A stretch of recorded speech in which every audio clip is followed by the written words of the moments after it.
शुरुआत में जब दुनिया बिल्कुल नई थी, ईडन नाम का एक खूबसूरत बगीचा था। यह सबसे रंग बिरंगे फूलों, सबसे रसीले फलों और सबसे चहचहाते पक्षियों से भरा हुआ था। इस बगीचे में भगवान ने पहले दो लोगों आदम और हव्वा को बनाया। बगीचे में जीवन, खेल और आनंद के कभी न खत्म होने वाले दिन जैसा था।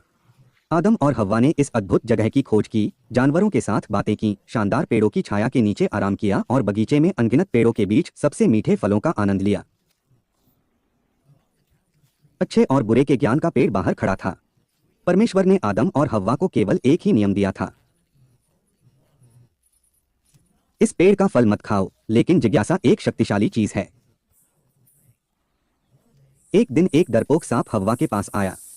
यह एक आकर्षक विचार फुसफुसाया, फल खाओ और तुम भगवान के समान बुद्धिमान हो जाओगे। आपको अच्छे और बुरे के बीच का अंतर पता चल जाएगा। फल बहुत आकर्षक, बहुत स्वादिष्ट लग रहा था और ज्ञान का वादा बहुत लुभावना था। ईव ने हाथ बढ़ाया, फल उठाया और काट लिया।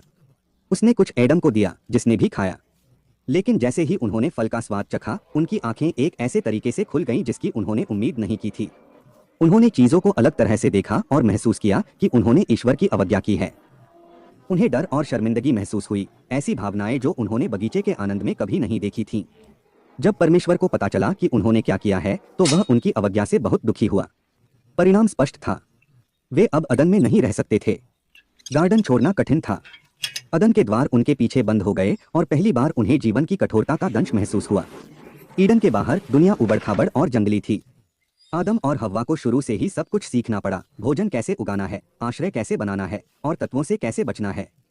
जीवन अब आनंददायक खोजों की श्रृंखला नहीं, बल्कि अस्तित्व के लिए संघर्ष था।